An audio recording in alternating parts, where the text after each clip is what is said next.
Hi, my name is Lisa Tench. Today is 10/20, I'm sorry, 10 05 2000 2011. Today is a day that I have been very good concerned about. Um, and still, a lot of tapes has been done that I'm doing on YouTube. I try my very best to stay on key point. Um, so if I seem like I get kind of hyper, I get very, very hyper when I get to talking about certain things. Um, this is really concern of mine that I have is with I hit spots and things, but I am going to continue to do these YouTube videos, um, telling my story about the process and everything that I have gone through in these last 6 years. Has not been most easy years here in Clayton County. Um, there has been painful years, still is, but I managed to go through them. One of the things that I will say today is that I have a lot of information and things has been real clear to me.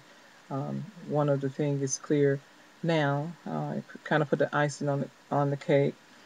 First of all, we request for mediation concerning the house being demolition. Um, we did. The judge did so order granted that the county. Then we did it twice, and the third time the staff attorney Michael Smith resigned from Clayton County.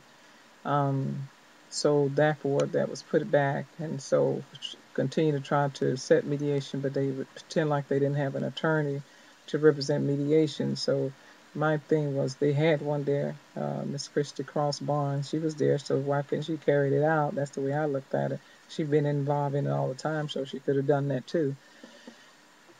She had me and Christy Bond and staff attorney Pam Epridge. If I call her name wrong, I'm sorry, but she's Pam Epridge is one of the outside attorney that represent Clayton County. Also, she's a judge that sit on the bench of Riverdale, and then also she's a defense attorney for the police department. Uh, I've never seen someone had so many positions in one little county. It kind of raised flags with me. Why does she have all these different positions in one county? And these law firms are judges in this county, and the DA and the solicitor in these here little counties, the solicitor, and each one of these counties, when you go to court, it's just a lot of flags be raising out here. But in the meantime, um, so they didn't want to fall through with that. Well, I was very disturbed. I had an attorney to come in just to help me completely out the terms of mediation. And I heard something, that came out in his office. And I'm going to tell you what I really heard. When I was sitting in this office, I heard him say that she wanted to waive my children's rights. That raised a flag with me right then. I'm not waiving my children's rights for no one. And I say it again, for no one. Because my children had to go through a lot of this here with me. My children was a part of this. This is the reason why my fight continued going. Yeah, ruin their life and continue to ruin their life.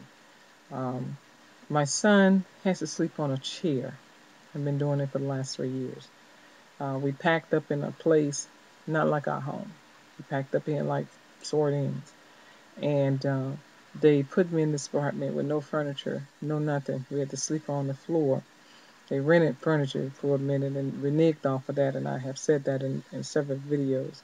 But they reneged on that, and so it left me with nothing. I mean, not a pot, not a pan, a dishcloth, or anything. When we came in here, we had one week of clothes, and that's what we went in the hotel thinking that we was gonna go back in our home with 1 week of clothes. So it's almost like we had to start life all over again. I had nothing.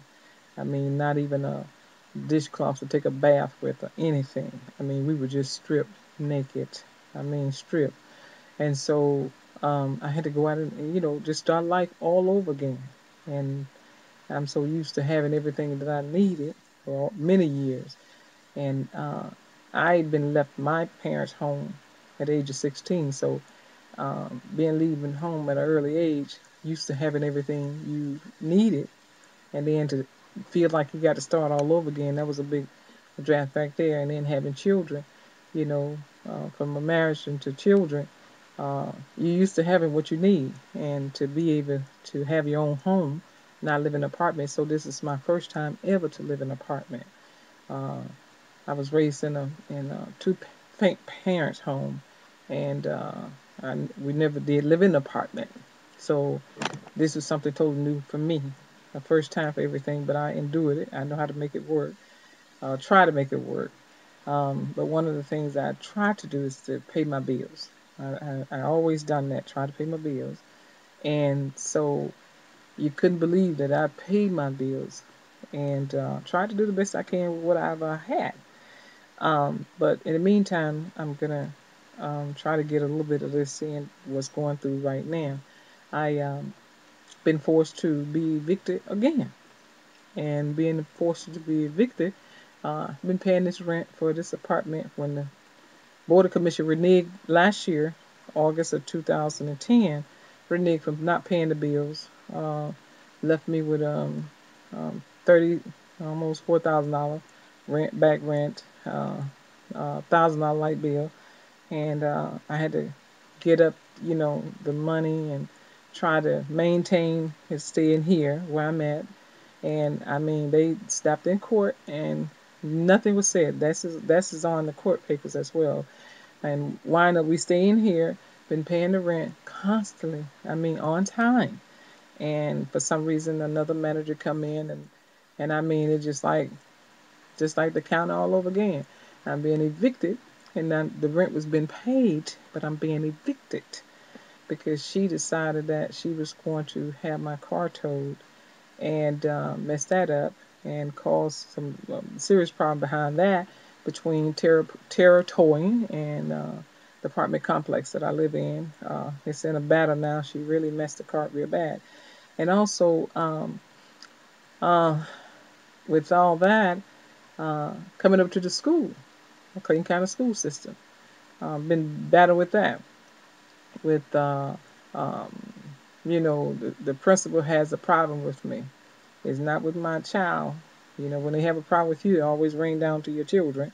Um, Wants me out the school because I believe in asking questions, and there's some things going on in the school that if you say something to me in writing, I just call it like it is. If you said it to me in writing, let's do what you say you're gonna do. But you cannot operate a school or a business or anything. And most people know Clayton County has had their run in with not operating right, and it's still not operating right.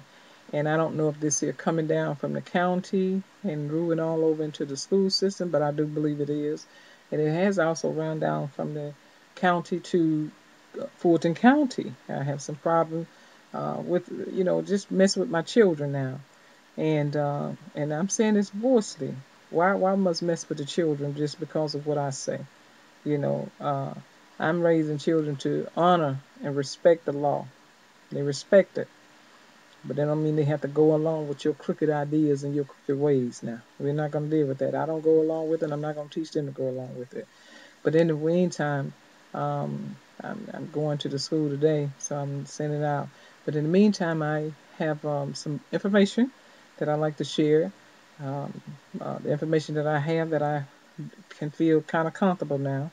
I have found out in 2007 that Rod Gray from the Central Service has contracted my house out to the demolition company.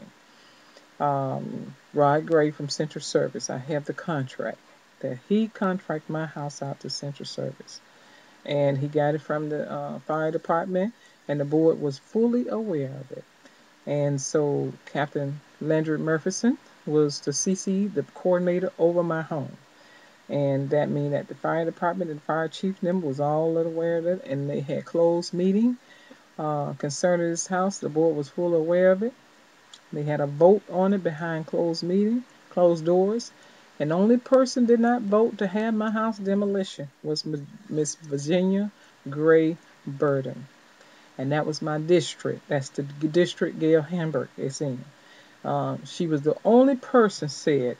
that she didn't think that the county had no right to put their hands on that house. She would turn it right back over to HUD, let HUD handle that. And I think that was the smartest thing that she could ever done. But there was a closed meeting, and I think Miss Virginia knew because she's a real estate agent, and she knew if they was touching that house and there was a FHA mortgage on that house and that was a HUD loan on that house, she knew they can run into some serious problem with that house by the fire chief was taking over to have that house demolished. So she didn't want no parts of it, and it was a vote that she did not vote for it. But therefore, my chairman, you did know what was going on. Therefore, Rahule, Sonia Singleton, and Michael Epman, you all knew what was going on with this house. You knew when the fire chief brought this idea to you all should have known better. And you also have an inspector from HUD inspector, who also quoted in a letter that, in a memo, and I have that copy of the memo, saying that the fire chief, he spoke this here, he had spoken with Captain Landry Murphison. Murphison said, spoken with Captain Landry Murphison said that the fire chief was looking in ways to have this house destroyed and rebuilt back. Now, for an inspector from HUD, Gus Matas, that's his name, Gus Matas, from him to say something like that, I questioned his boss about that.